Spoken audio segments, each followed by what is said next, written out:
मुरैना में मिठाई की दुकान में दुकानदार। जय माता दी। मैं पंडित सोमेश कांत रविकांत दीक्षित जबलपुर से आप सभी दर्शकों का बहुत स्वागत करता हूं।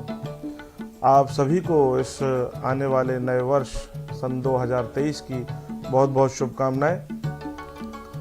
नए वर्ष में आप सभी लोग आगे बढ़ें, उत्तरोत्तर आपकी वृद्धि हो, ऐसी भगवान से कामना है।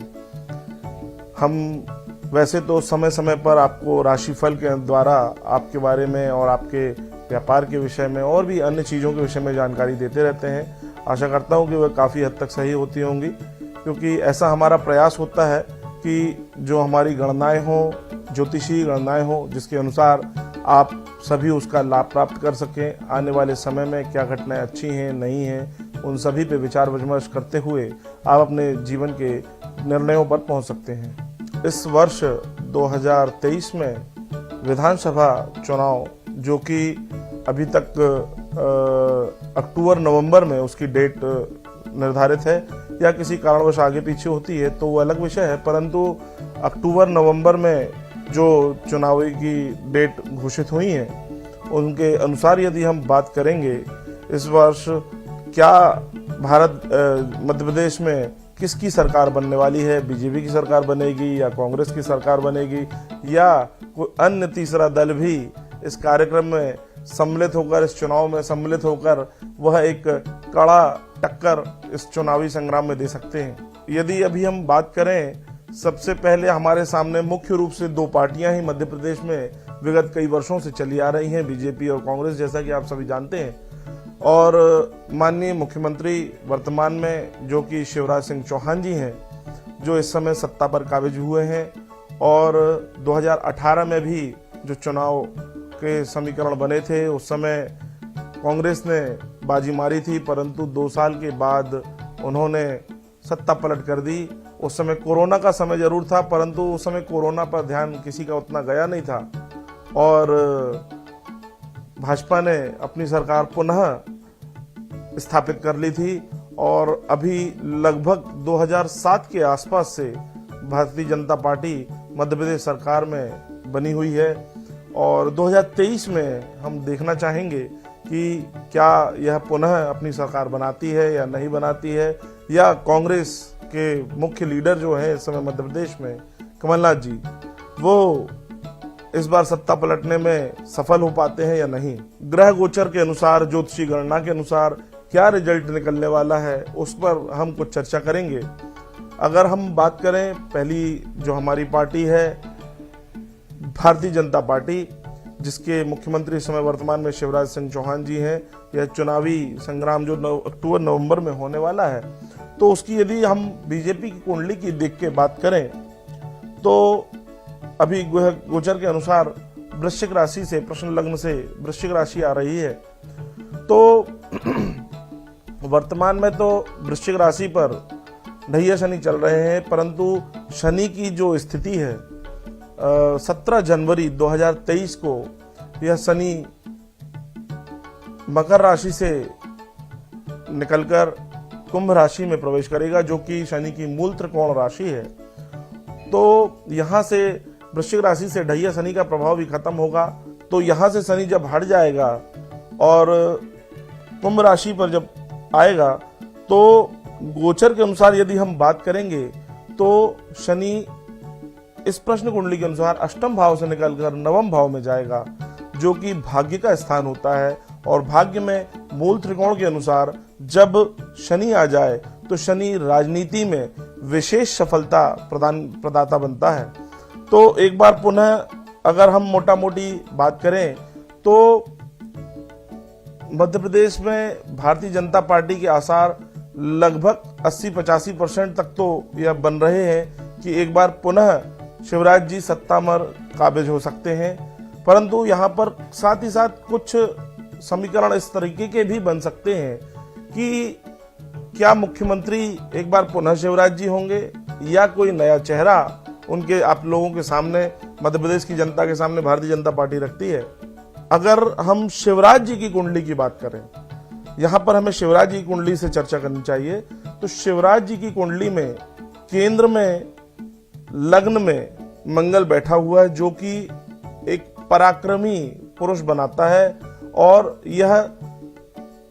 शांत प्रभाव से ही अपना प्रभाव लोगों पर छोड़ देते हैं। और इनका जो सूर्य है वह दसम भाव में बैठा है। सूर्य दसम भाव का सूर्य राजनीति में विशेष सफलता प्रदाता बनता है। और इसके बाद शनि इनकी कुंडली में अष्टम भाव पर बैठा है, जो कि अपनी तीसरी दृष्टि से पुनः दसम भाव को देख रहा है, जो कि राजनीति के लिए विशेष स्थान रखता है दसम भाव। यहाँ पर इनको एक बार पुनः मुख्यमंत्री के रूप में काबिज करा देगा, ऐसा ज्योतिषी गणना के अनुसार आता है। साथ में यहाँ पर 11वें भाव पे बुध, केतु और शुक्र की युति है। तो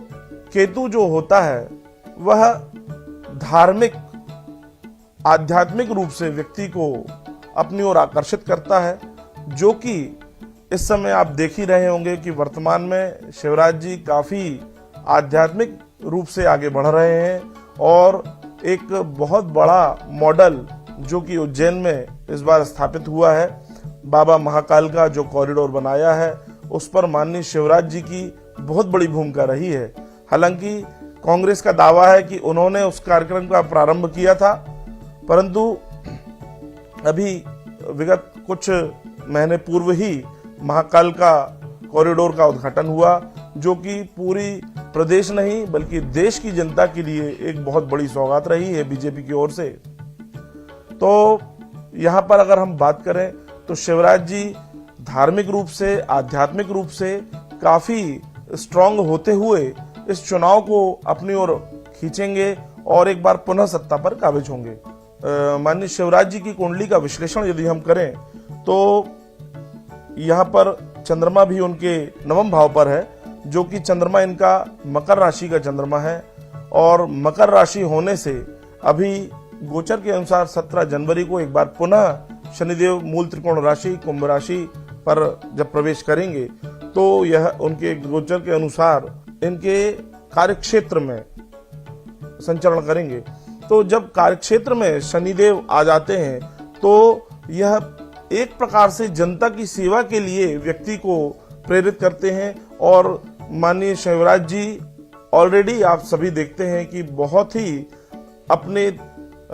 तपस्या एक प्रकार से जिसको कहें कि तन मन धन हर तरीके से देश की और प्रदेशवासियों की जनता के लिए बहुत पूर्ण रूप से समर्पित होकर अपना कार्य करते हैं। और शिवराज जी के साथ जो मंगल इनका बैठा हुआ है केंद्र में, वह इनको बहुत ही पराक्रमी बनाता है। और उसकी चतुर्थ दृष्टि जो है वह चौथे भाव पर पड़ रही है, जो कि एक जनता का भाव होता है। जनता का भाव होने से ही यह जनता के लिए पूर्ण रूपेण समर्पित होकर भारतीय जनता पार्टी की ओर से जनता की सेवा कर रहे हैं। और ऐसा गणती ज्योतिषी गणना के अनुसार मेरा मानना है कि इस बार शिवराज जी पुनः मुख्यमंत्री पद पर जरूर काबिज होंगे। और कुछ स्थितियां थोड़ी सी 19-20 हो सकती हैं, परंतु वैसी नहीं कह सकते कि जैसी 2018 के चुनाव में हुआ था कि कश्मकश में बीजेपी और कांग्रेस की किसकी सरकार बनेगी, तो अंत में कांग्रेस की सरकार बन गई थी। परंतु इस बार 2023 में ग्रह गोचर के अनुसार इनकी स्थिति बहुत ही स्ट्रांग दिख रही है। शनिदेव इनको बहुत ज्यादा प्रभाव डालेंगे और देश की जनता के लिए, प्रदेश की जनता के लिए यह बहुत लाभप्रद रहने वाला है। और यह निश्चित तौर पर इस बार सरकार बनाने वाले हैं,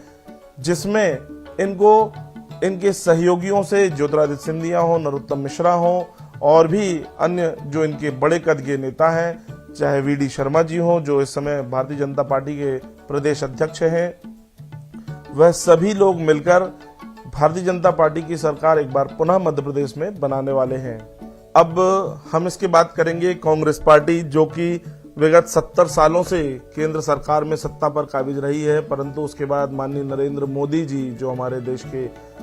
प्रधानमंत्री हैं, उनके नेतृत्व में 2014 से जब बीजेपी की सरकार बनी तो लगातार अभी भी केंद्र पर काबिज बनी हुई है। परंतु यहाँ पर मध्य प्रदेश की जनता के बारे में यदि हम बात करें और मध्य प्रदेश के चुनावी जो 2023 में होने वाला है उसकी बात करें, तो माननीय कमलनाथ जी के नेतृत्व में ही कांग्रेस सरकार यह चुनाव लड़ने वाली है। और कांग्रेस की कुंडली की यदि बात करें तो कांग्रेस की कुंडली के अनुसार बुध इनकी राशि बन रही है प्रश्न कुंडली के अनुसार पे। यहाँ पर गुरु इनके साथ बैठा हुआ है प्रश्न कुंडली में। तो हालांकि यहाँ पर गज केसरी योग बनता है, यह गुरु और चंद्रमा जब आता है तो यह गुरु चांद्र योग या गज केसरी योग बनता है, और जो कि सप्तम भाव पर यह बन रहा है। तो यदि ज्योतिषी गणना के अनुसार हम बात करें तो इनको छोटे बड़े सभी दलों के साथ सहयोग लेकर यदि यह इस चुनाव को लड़ेंगे तो एक इनका लगभग चांस 50 से 70% तक एक सत्ता पर वापस आने का बन सकता है।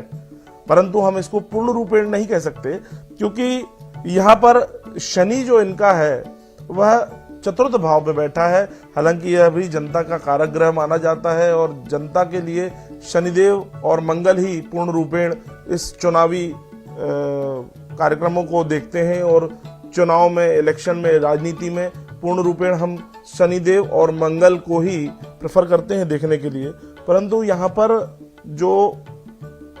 कुंडली की, यदि कांग्रेस की कुंडली के अनुसार हम बात करें तो यहाँ पर शनिदेव चतुर्थ भाव पे बैठे हैं और अपनी तीसरी दृष्टि से छठे भाव को देख रहे हैं, जहां पर छठे भाव पे मंगल और राहु ये दोनों बैठे हुए हैं। और मंगल और राहु की जहां भी युति बनती है यह एक अंगारक योग बनाता है, अर्थात यह अपने साथ वालों से ही कोई धोखा खा सकते हैं, जिस पर यह विश्वास करते हैं उनसे ही इनको नुकसान होने की संभावनाएं दिख रही हैं। तो यदि एक चांस इनका यदि देखा जाए तो गोचर में राहु में गुरु जा रहा है, जो कि यह अच्छा नहीं होता किसी भी दृष्टि से, क्योंकि राहु एक क्रूर ग्रह है। गुरुदेव देवताओं के गुरु बृहस्पति है, जो एक सौम्य ग्रह माने जाते हैं। परंतु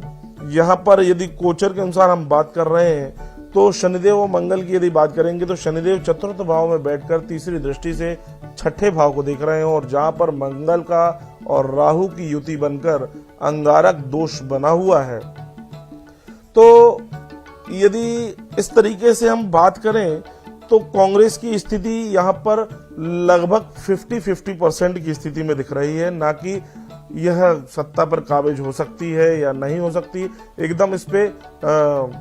कोई श्योरिटी या हम कोई कंफर्मेशन अभी नहीं बोल सकते हैं, क्योंकि वर्तमान की ग्रह गोचर दशाओं के अनुसार अभी वर्तमान में तो ऐसी स्थिति नहीं दिख रही है। और इसके बाद यदि हम बात करें कि मध्य प्रदेश के चुनाव जो 2023 में अक्टूबर-नवंबर में होने वाले हैं, उस चुनाव को जो लीड करने वाले हैं, कांग्रेस ने जिनकी घोषणा की है वह है माननीय कमलनाथ जी, भूतपूर्व मुख्यमंत्री कमलनाथ जी, जो कि 2018 में मध्य प्रदेश में अपनी सरकार बनाकर आए थे और उस समय उन्होंने काफी मेहनत की थी, जिसके नतीजन कांग्रेस की सरकार 15 साल बाद, लगभग 15 साल के बाद एक बार पुनः सत्ता पर काबिज हुई थी। परंतु कुछ राजनीतिक समीकरणों के कारण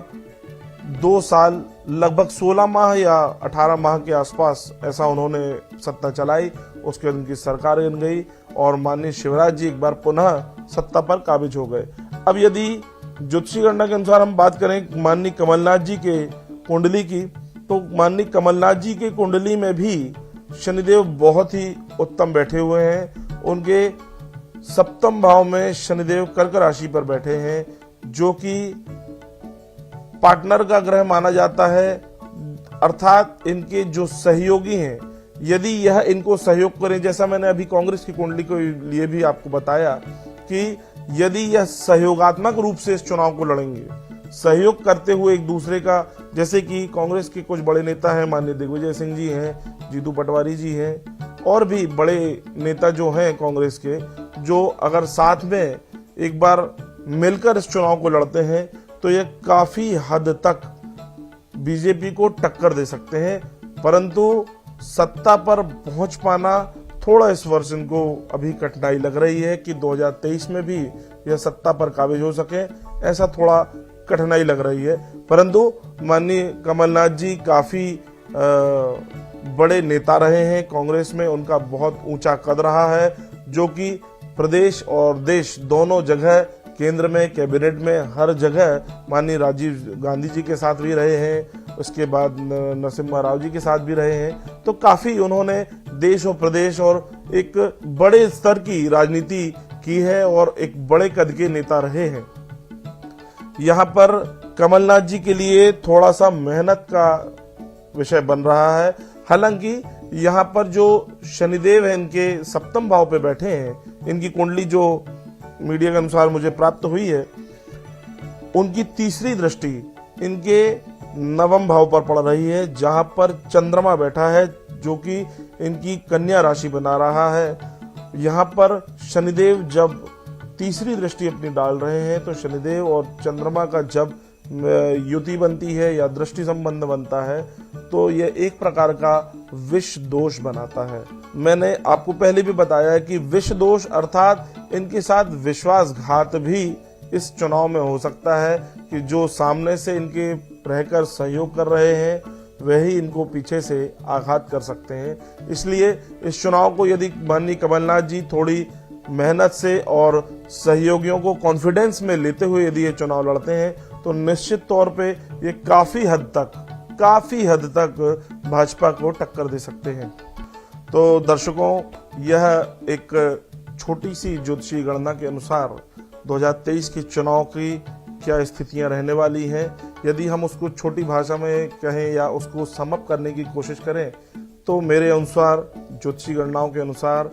भाजपा सरकार एक बार पुनः अपनी इस सत्ता पर मध्य प्रदेश के 2023 के चुनाव में काबिज होने वाली है। और माननीय शिवराज जी, जो कि उनकी कुंडली में जो योग बन रहे हैं, बहुत ही अच्छे योग बने हुए हैं, और वह एक चाणक्य की नीति के अनुसार ही एक बार पुनः अपने इस मुख्यमंत्री पद को पुनः हासिल करेंगे और भाजपा की सरकार एक बार पुनः बनेगी। यदि अब इस चुनाव की हम जो बात कर रहे हैं, ये क्या इसमें केंद्र सरकार की क्या भूमिका रहने वाली है, तो केंद्र में भाजपा की ओर से माननीय प्रधानमंत्री नरेंद्र मोदी जी ऑलरेडी भाजपा को लीड कर रहे हैं, और उनका इस समय कोई मुकाबला किसी भी पार्टी के, किसी भी लीडर के पास नहीं है। हालांकि इनकी जो हमारे भारत देश की सबसे पुरानी पार्टी कांग्रेस पार्टी है, जिसको लीड इस समय वर्तमान में खड़गे जी उनके अध्यक्ष हैं, परंतु एक प्रकार से राहुल गांधी जी ही काफी बड़ा चेहरा कांग्रेस की तरफ से रखा हुआ है, जो कि अभी वर्तमान में भारत जोड़ो यात्रा निकाल रहे हैं, जो कि उन्होंने कन्याकुमारी से प्रारंभ की थी, और देश के विभिन्न शहरों में, गांवों में, बड़े बड़े शहरों में, छोटे शहरों में, तबकों में काफी जगह जाकर कांग्रेस की प्रचार किया, लोगों से मिले। जहां पर भाजपा की सरकार बनी है, वहां पे जनता कितनी संतुष्ट है और कितनी असंतुष्ट है, जनता की क्या मांगे हैं, उस पर राहुल गांधी जी ने काफी मेहनत की है। और राहुल गांधी जी इसके बाद, ऐसा सुनने में आ रहा है कि भारत जोड़ो यात्रा अभी दक्षिण से उत्तर हुई, उसके बाद पूरब से पश्चिम या पश्चिम से पूरब भी कर सकते हैं, और उसमें भी काफी उन्होंने कांग्रेस पार्टी को, जो इस समय वर्तमान में काफी बिखरी हुई पार्टी है, उसमें लोगों को जोड़ने का प्रयास किया है, और काफी हद तक लोगों ने उनकी इस यात्रा को पसंद किया है। और राहुल गांधी जी भी 2024 में एक बार नरेंद्र मोदी और राहुल गांधी जी एक बार फिर आमने सामने मुकाबले में खड़े होंगे, और उस समय चुनाव की पोजीशन क्या रहती है, उस समय की ज्योतिषी गणना के अनुसार मैं आपको एक बार पुनः अवगत कराऊंगा कि 2024 में कौन देश का प्रधानमंत्री बनेगा, और यहाँ पर केंद्र सरकार की क्या भूमिका रहने वाली है मध्य प्रदेश के चुनाव में, या आने वाले समय में तो पता चल ही जाएगा। परंतु वर्तमान में भी माननीय मोदी जी के द्वारा बार बार मध्य प्रदेश में उनका आगमन हो रहा है। अभी महाकाल का कॉरिडोर में भी उन्होंने उद्घाटन किया, जो कि भारतीय जनता के लिए और मध्य प्रदेश की जनता के लिए काफी सुखद पूर्ण अनुभव रहा है, और माननीय नरेंद्र मोदी जी ने ही महाकाल कॉरिडोर का उद्घाटन किया। हालांकि राहुल गांधी जी भी, कांग्रेस पार्टी भी अभी इस समय वर्तमान में जनता के बीच में उतर रही है, और धार्मिक, आध्यात्मिक सभी प्रकार से लोगों को अपनी ओर रुझाने का प्रयास कर रही है। और यह चुनाव में आने वाले 2023 के अक्टूबर-नवंबर में जो चुनाव होंगे उसमें पता चल जाएगा कि कौन सरकार बनाने वाला है, कौन सत्ता में एक बार पुनः आने वाला है, या कोई नया चेहरा भारतीय जनता पार्टी के अलावा मध्य प्रदेश की जनता को नया मुख्यमंत्री मिलता है। यह इस समय का ज्योतिषीय विश्लेषण रहा है। इन सभी शब्दों के साथ आप सभी को बहुत बहुत शुभकामनाएं। नए वर्ष में आप अपना ख्याल रखें और स्वस्थ रहें, ऐसी भगवान से प्रार्थना है। जय श्री कृष्ण।